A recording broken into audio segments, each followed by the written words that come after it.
are a mighty two-person team. We look forward to continue supporting you this school year. So this is our Science Leader Huddle for August. Again, thank you for being here. We're super excited. We have some hot topics to share with you today. So as a reminder, if you would like to get credit for this course, if you can go into PD&E and get registered, we'll make sure that you get credit. And then a little bit about our agenda for today. So we're going to start off with the mission and the North Star of the Science Office. We're going to talk about high quality science instruction.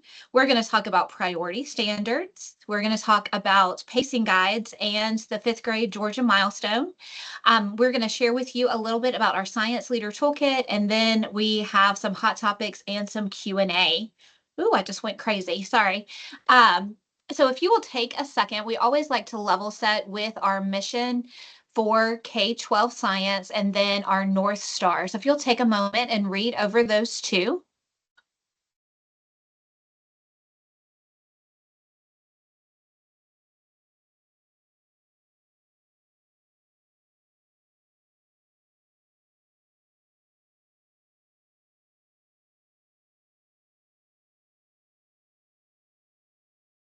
And then in the chat box, what words or phrases stand out to you when you think about our mission and our vision? What words or phrases stand out?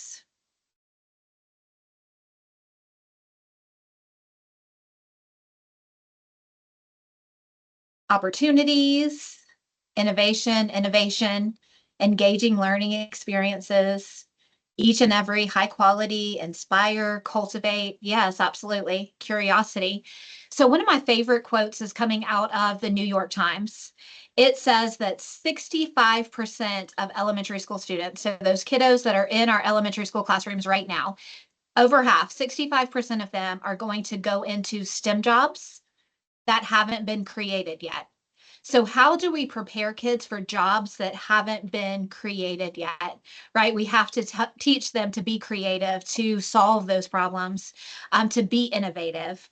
And what really sticks out to me is that local and global community, right? How are we getting our kids to be creative and problem solve so that they are ultimately members of the local and global community, knowing that 65% of them are going to go into jobs that we can't prepare them for because we don't know what they are yet. So it's an exciting time, but also a little bit scary to think about preparing kids for jobs that haven't been created. So that's really why we believe so strongly in that curiosity and that problem solving and innovation in elementary school science, and actually 612 science too. So when we talk about high quality tier 1 instruction, we have boiled it down to 3 words. So when you're talking to your teachers, when you're talking about high quality tier 1 instruction for science, I want you to think about these 3 words. First, we want to anchor our student learning through our anchor phenomenon, and then we have lots of new anchor charts in our lesson plans. Number 2, you guys know that WestEd came in and they wrote a report and said our kids need to talk more. And so in our new lesson plans, there are lots of opportunities through ML strategies to get our kids talking. We want to kind of move away from the teacher being the only one that's doing the talking into our kids are talking about science. And then number 3 is do. Our kids need to do the science. Science is a verb. It's hands-on. So anchor the student learning, getting the kids to talk, and then doing the science. And so we use the 5E model for science instruction in Gwinnett County Public Schools. If you got the opportunity to join our pre-planning sessions, I told teachers this isn't new. We've been using the 5E model since 2017 when our standards changed, but we're just being more specific and explicit on calling out the 5E model for instruction. And so that's going to start off with engaging our students, giving our students the opportunity to explore. explaining our teacher, our contents. And so that's going to be our explicit instruction, elaborating on student learning, and then ultimately evaluating. And you will notice that evaluation is in the middle. So it is going along the entire time we are evaluating. And so I got so ahead of myself. I got so excited that I forgot to mention that we do have a note taker for you that has all of the links. So Brandon is going to throw that in the chat. So sorry. It looks like this. And I will also send this out with the recording, but it has our mission and our North Star, and then it has links to all of the documents that we are going to look at today. So you'll notice that there is a link to the 5E model. And on the front, it says that when we're using the 5E model for science, it is systematic, sequential, and cumulative, which we know are parts of that high quality tier 1 instruction. And then it also has the different pieces of the 5E model for you. So all of our links and our notes are going to be on this document. So sorry, I jumped right ahead. I got excited. Okay, and so high quality tier 1 science instruction.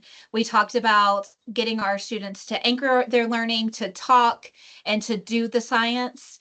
When you open our lesson plans, you're going to see it broken down into 6 steps. So we want to start with annotating the learning target.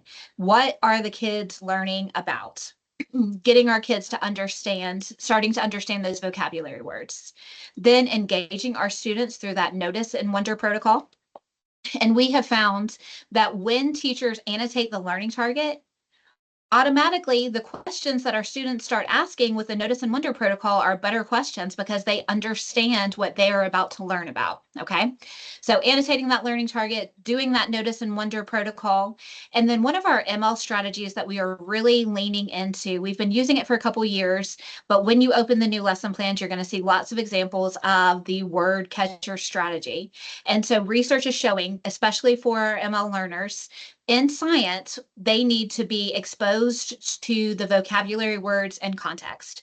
And so for the word catcher strategy, we start off by catching those words.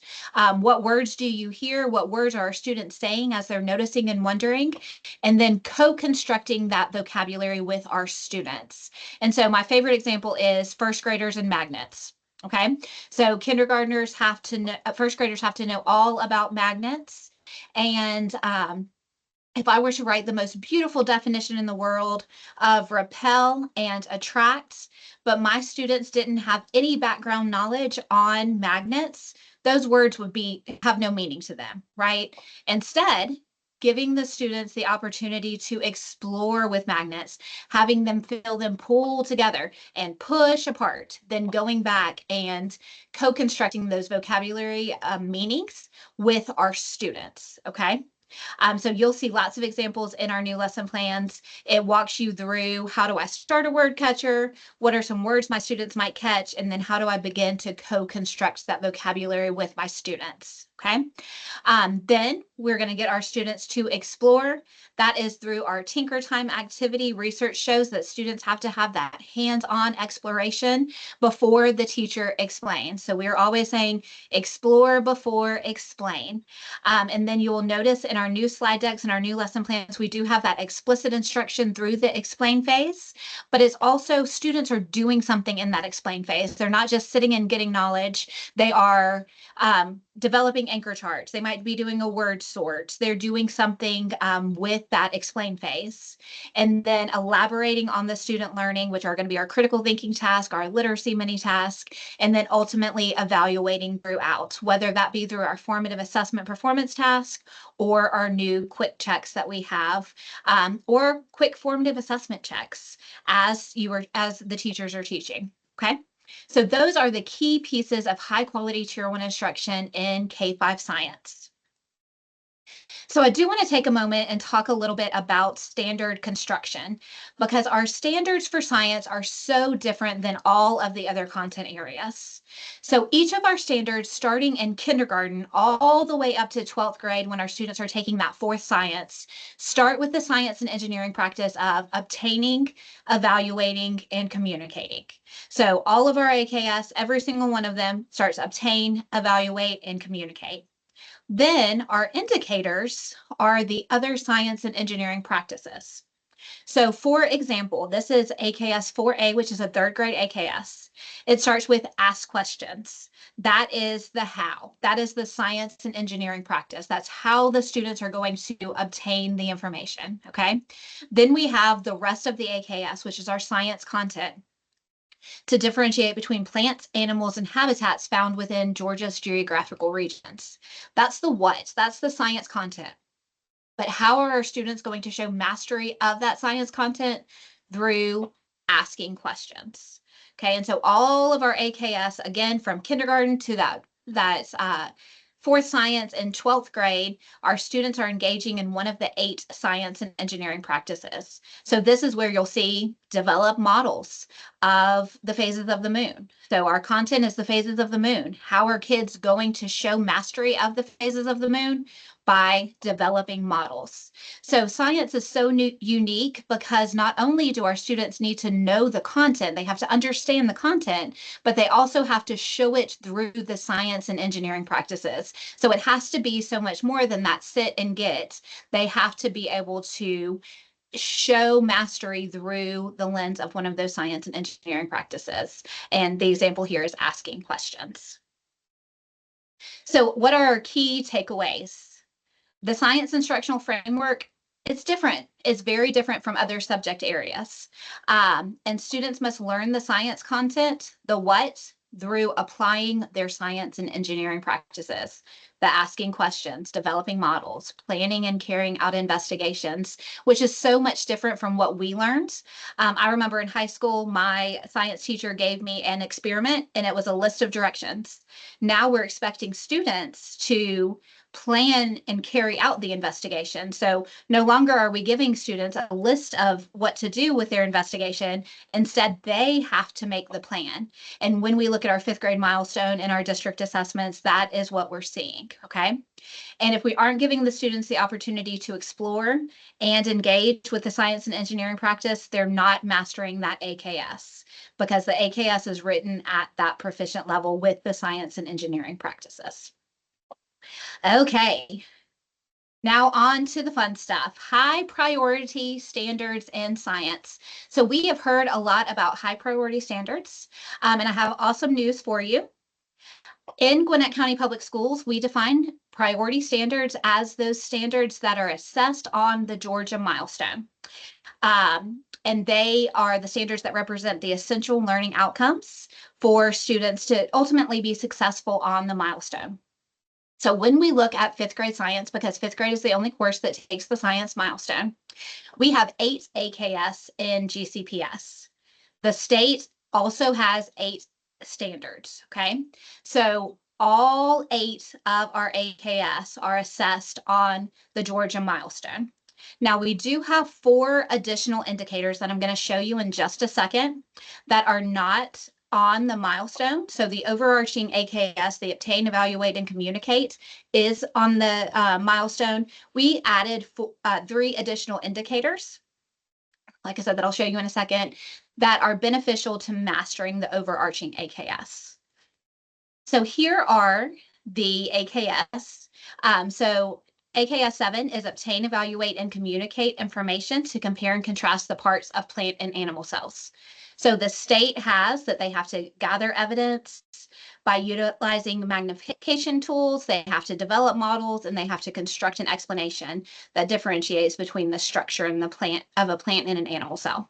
The indicator that we added in Gwinnett County Public Schools is around the function of the plant and animal cells. So the state had that our students needed to develop models of plant and animal cells, and they needed to differentiate between the structures, but nowhere in that standard did it say that students actually had to understand what the organelles did. And so we felt like in Gwinnett County, and in order to master this AKS, that the students need to understand what the organelles do, right? So if they're just developing a model and they don't understand the function of the organelles, it makes it a lot harder to understand. So that is one of the indicators that we added in GCPS. The same is true with chemical and physical changes in 5th grade. So that overarching AKS and indicator 4A, 4B, and 4C are all on the Georgia milestone. We added as Gwinnett County 4D, where students are analyzing and interpreting data to support whether a change is physical or chemical. The other one is AKS 8. So the state has AKS 8A and 8B, which are both asking questions to compare and contrast. We have instincts versus learned behaviors, and then inherited versus acquired traits. We added as Gwinnett County construction explanations to compare and contrast. So not only are students asking questions to compare and contrast, they are now constructing that explanation. So when we think of priority standards, all 8 of our overarching AKS are assessed on the Georgia milestone. We, as Gwinnett County, added 3 additional indicators to help support mastery of that AKS, okay? So next up is pacing guides. So we have brand new pacing guides. You will notice on our new pacing guides that we have linked the DOE resources for our teachers, everything from the parent letter to the teacher notes to the clarification statements. Those are all on our pacing guides so that students have that, teachers have that immediate access. But when we are developing our pacing guides, Brandon and I are a mighty 2-person team. So we really, really rely on teacher leaders. This year, we had 35 brand new science curators that came in. They wrote all of our lesson plans. They gave us feedback on the pacing guides. We sent out that survey in February where teachers could give us feedback on our pacing guides. So we really took a lot of different feedback from our teachers, the ones that are teaching these AKS every single day. For 5th grade specifically, it is exactly aligned to the 5th grade DOE instructional calendar. So the sequence of the standards are exactly what the state recommends. So we are starting off with earth science, just like the state recommends, and it completely follows that state instructional calendar.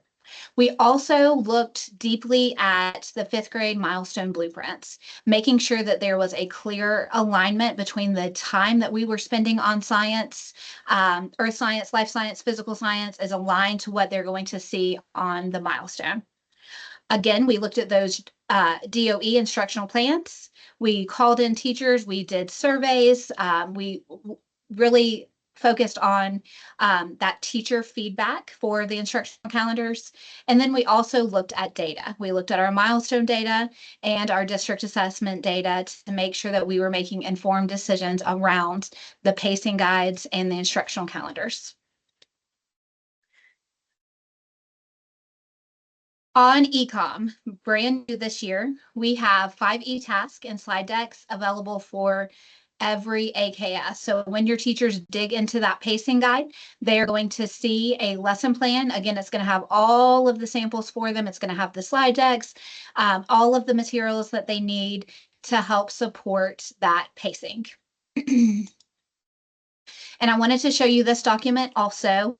This is in your note taker. And so we have mapped out the instructional days for every quarter, knowing that we have things like holiday parties and early release and conferences. And then we have looked at the percentage of our pacing, the milestone percentage, and the Georgia DOE pacing. The little caveat here is that the state's pacing isn't in 9 weeks. And so we had to make just a couple adjustments to make sure that we were finishing units at the end of a 9 weeks. But you can see that we worked really hard to make sure that it is aligned to what the state recommends and what they're going to see on the milestone and those percentages that are on the milestone.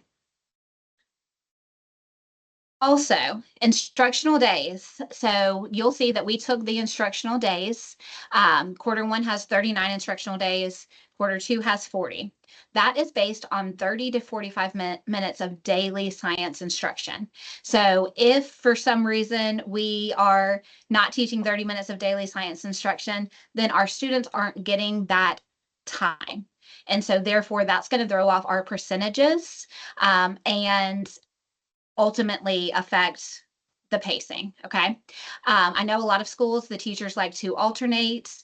If you are alternating instruction, it should be 1 hour of instruction equaling at least 90 hours of science instruction a day. And of course, we recommend that 30 to 45 minutes of daily science instruction daily. And so there's a lot of different models that some of our schools are using. Brandon and I are happy to run through those with you. If you have a specific situation in your school that you want to talk about and how you're getting your science planning in, feel free to reach out to either one of us. Okay, next up is our Science Leader Toolkit. So if you are on eCom, you're going to find a button that looks like this. And this is your one-stop shop for everything that you need to successfully be a science leader. And so when you open it, it looks like this. It has our table of contents, which has our introduction, our mission, our North Star, information on high quality tier 1 instruction. It has the milestone correlations. It has science school visits considerations. It has our amazing CLT toolkits and our professional development. So I'm going to open this up so you can kind of see. Again, it is linked on that note taker page. So this has all of the information that you need. It has our contact information. It has what is high quality tier 1 instruction. Again, back to that 5E model. How does the 5E model show the characteristics of high quality tier 1 instruction? So when are you going to see that diagnostic? When are you going to see that explicit instruction? When are you going to see the multisensory, multimodal, and hands-on instruction? We also have our science and engineering practices. What does it look like when students are mastering the AKS through the science and engineering practices? More on how do we teach science in Gwinnett County Public Schools. That 5th grade milestone correlation. School visit considerations. What are we looking for as we're out walking schools? It has lab safety information. Again, those considerations. What are we looking for as we're walking in classrooms? And then our CLT toolkits are also here. So think of this as your one-stop shop for all of the information you need for successfully being a science leader within your building.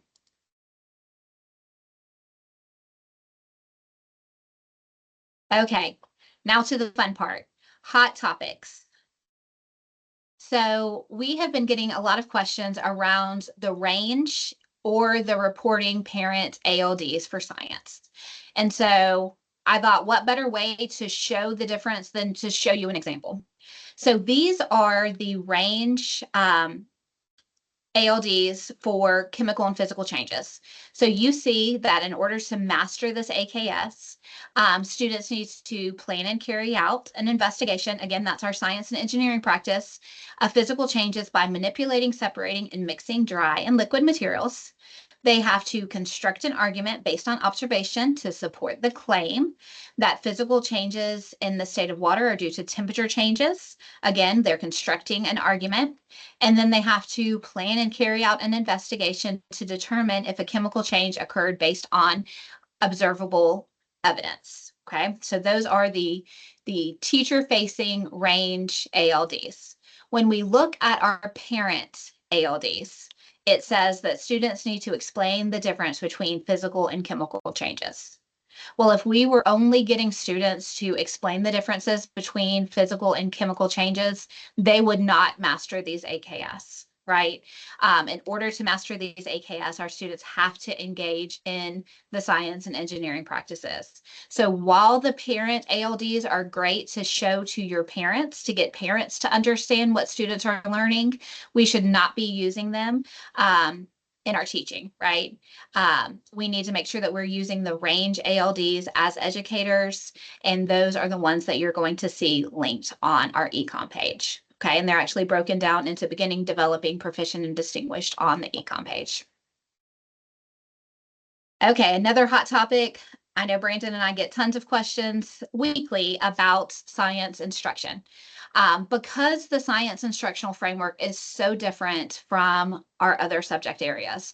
Not only do we have our content, but we have our science and engineering practices where our students have to engage in our science and engineering practices to show mastery of the content. We really, really recommend 30 minutes of daily science instruction. If your grade levels are alternating science and social studies, that's fine. But we need to make sure that they are getting an hour of science instruction and an hour of social studies instruction as they are alternating. Okay.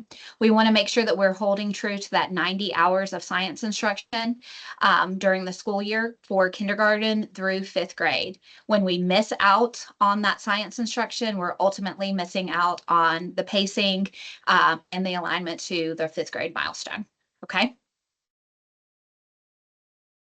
Common look for tools. So there is a common walkthrough form that's coming soon through upper leadership, but we get a lot of questions as we are out at schools on what are we looking for. And so this is in that leader toolkit. And so it walks through exactly the key elements that we are looking for in science instruction. So this is meant to be as a tool for you to think about. Are there anchor charts? Did they deconstruct the I can statement? Are the students exploring before the teacher explains? And so this is a great tool for you to use and to share with your teachers of those key components of science instruction that are already embedded in our lesson plans. Science materials. This is something else that we get a lot of questions about. So all of your grade levels at this time should have kits. Kindergarten, first grade, and second grade got 3 years worth of everything they could possibly need to teach the econ lessons. Those were purchased through ESSER funds, so we can't purchase them anymore. Third grade, fourth grade, and fifth grade also through special funding received everyday phenomenon kits. And so again, the funding is run out for those. And so those should all be in your schools. So kindergarten, first grade, second grade should have 3 years worth of full kits. Third, fourth, and fifth grade should have these everyday phenomenon kits.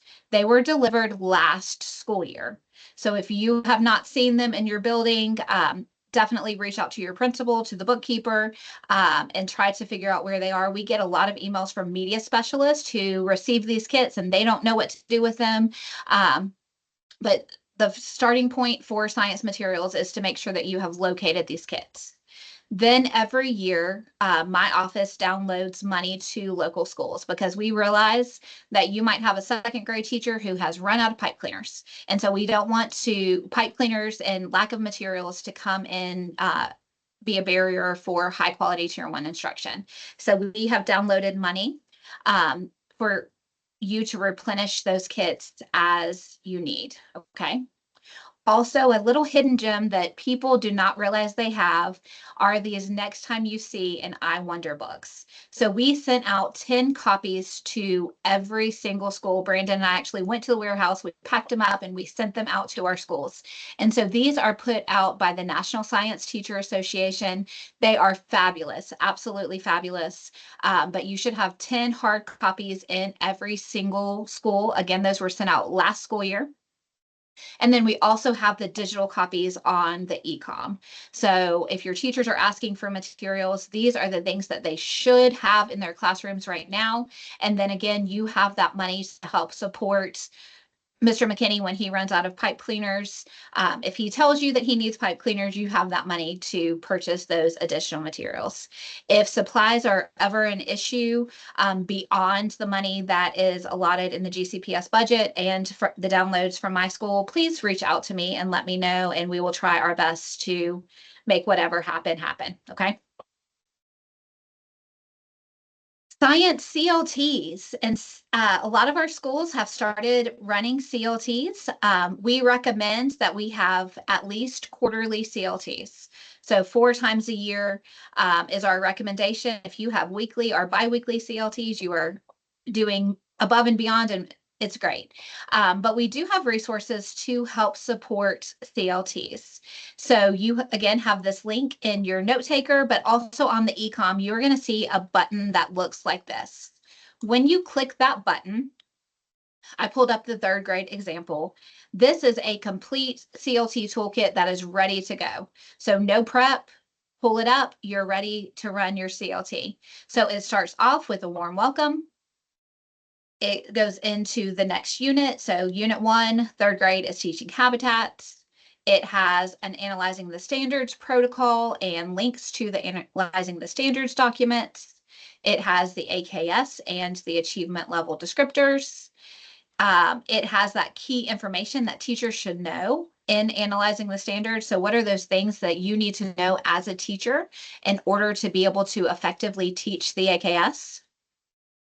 It talks about the science and engineering practices and has additional resources. So we know that for this AKS, our students have to ask questions. So there's additional information on asking questions. What are those teacher actions? What are those student actions? Where are my graphic organizers? Where are my anchor charts? All of that information is here for your teachers. It talks about the phases of the 5E models. It has the key task ready to go linked. And so we'll go ahead and open 4A, which is the first key task that our teachers will use in 3rd grade. Here you'll find the title of the lesson, the AKS, the I can statement, the graphic organizers and the anchor charts, the suggested pacing, the materials that your teachers will need, and then it's broken into the phases of the 5E model. So starting with engage. So you're going to gather students to the carpet or a whole group area. You are going to write the I can statement. Then you're going to deconstruct the I can statement, focusing on these key vocabulary words. We have example anchor charts for our teachers, as well as an accompanying slide deck. And so if you click here, this is the slide deck that goes along with it. It has our learning targets and our phenomenon. Then once you have engaged students by deconstructing the AKS, it's going to jump into the Notice and Wonder protocol. You will see embedded in our slides this year are the QSSA strategy. And so that is a strategy for meaningful interactions that's coming from our ML office. And so that is embedded in every single slide deck. So that we are making sure that we're meeting the needs of every student that comes into our classrooms. So we have our QSSA strategy with Notice and Wonder. We have sample Notice and Wonder charts for our teachers. We have sample word catchers. What might it look like when you start your word catcher with your students? And then broken down into what they need to do with each slide. So here we have taken the Notice and Wonder protocol. Then we have created opened and closed questions. How do we refine a question? That's one of the hardest science and engineering practices, is refining those questions. And then it goes into our tinker time, again, with additional graphic organizers showing how those graphic organizers are going to change throughout the units. We have our explicit instruction through the explain phase, with teaching points for our students, more graphic organizers. And then we have our elaborate and our evaluate, which is going to be a quick check that is usually about 6 questions long to see what our students have mastered. Okay, so all of that is linked in on the econ, but also in our toolkit. Then this is really their one-stop shop for planning. So it has the pacing guide, it has learning targets, it has the phenomenon for the AKS, it has vocabulary, it has the word catchers, it has the vocabulary cards, it has the Notice and Wonder protocol, the anchor charts, the lesson bank, the graphic organizers, the text sets that go along with it. So we have text sets. We rolled these out last year that are aligned to every indicator, and they are written on the Lexile level for that grade level. So those are also there for teachers, and it's really just a one-stop shop to make sure that your teachers are having successful CLTs. And so it's already done for your teachers. All they have to do is go in, run the CLT. It has protocols, formative assessment, strategies, everything that they might possibly need is in our new CLT toolkits, okay? And also ML strategies.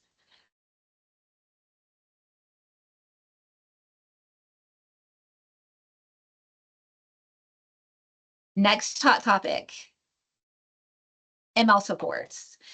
Again, you have a copy of this poster in your note taker. So all of our lessons, all of the new 5E lessons have 3 main strategies that we're focusing on in science.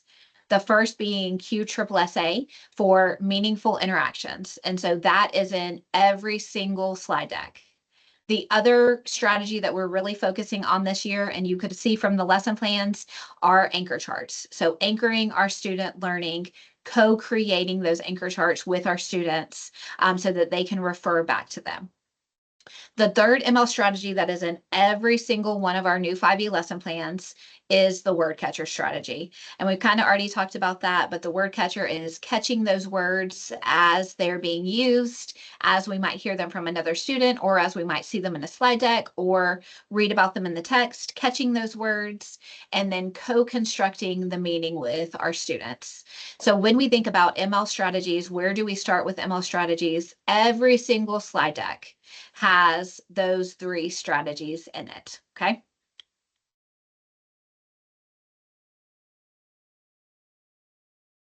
So I have done a lot of talking. We are going to open it up. I'm going to unmute you so that you can share with us. And we would love to hear what questions you have and how we can continue to support you. So give me 1 second.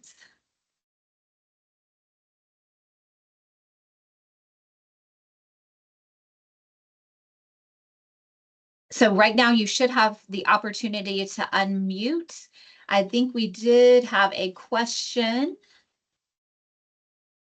from Miss Strong. If you want to start us off.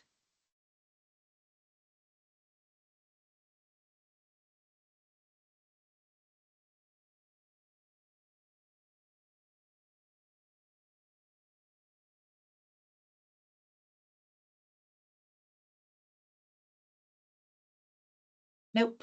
Okay. What other questions do you have? You can put it in the chat box or feel free to unmute.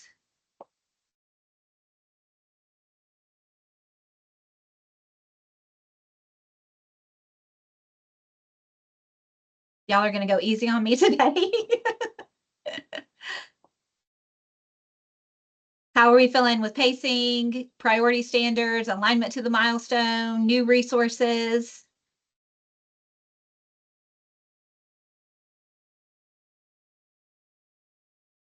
Hey, Kristen, this is Yarrison. Hey, how are you? I'm doing well. Um, Good. One of the feedback, or some of the feedback that I got from my teachers this year, is that they felt like a lot of things. Let me see if I can turn on my camera as well so you can see. They felt like some of the things were too hard to identify between each other, like to click through within each other. Um, just very simply put, they felt like there was a lot of clicking through things. They asked about the possibility of a drive or a folder or folders in units. They do like it, the materials. Mhm. It was just like going from the pacing to the unit to the lesson, and it felt like this, like the tree branch that kept going into something. And some of Mhm. the feedback they asked for. And so what they ended up doing was downloading some of the resources and creating their own folders for themselves and just putting it in their own places that were more accessible to them. But it Okay. wasn't more on that. It was just that's the angle or that's the feedback that I got from my teachers. But as far as like the vocabulary cards, they loved that. They found that some of those resources, the Emma resources, were also a lot more helpful. So they did appreciate all of the work that has been done. Awesome. Thank you. And we every year we get feedback around pacing guides. So last year the entire quarter was in one document, and we had teachers email us about once a week not being able to find the second unit. So if it was like unit 1 and unit 2, they weren't scrolling down to the second unit. So then we have made them into unit by unit. But we continue to get feedback about they want it all in one document, they want it in multiple documents. So we're just trying to figure out what works best for every school in the district. But thank you for that feedback, and thank you for the positive comments on the vocabulary cards. We appreciate it. We have 35 teacher leaders who've worked really, really hard this year to help support science instruction. So we're excited. Any other questions?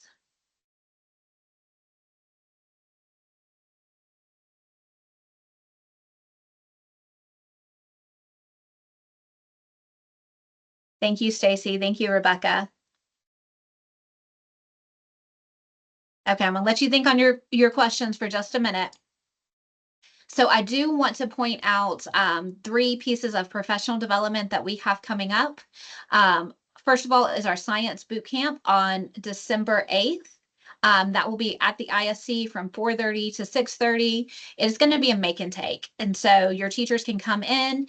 We will pull the unit from that they will start in January, and we will do a make and take of everything they need to successfully teach that unit. So they'll walk away with supplies, they'll walk away with cards, all of the different pieces. Also new this year, we are doing something called Science Snippets. And so that is just in time training. And so we have 4 dates for that. The first one, we're going to discuss the 5E model. The second one's probably going to be the science and engineering practices, but those are designed to be quick 30-minute digital PDs. If they can't make it, we will record them and put them on our new YouTube channel. The other piece is we have a monthly newsletter that we send out called the Science Sparks. It's one of my favorite things to do is create the Science Sparks every month and send out to our teachers. But if your teachers are not getting the Science Spark, if you're not getting the Science Spark, we highly suggest that you sign up. It's a lot of fun. We have different strategies. We did book giveaways.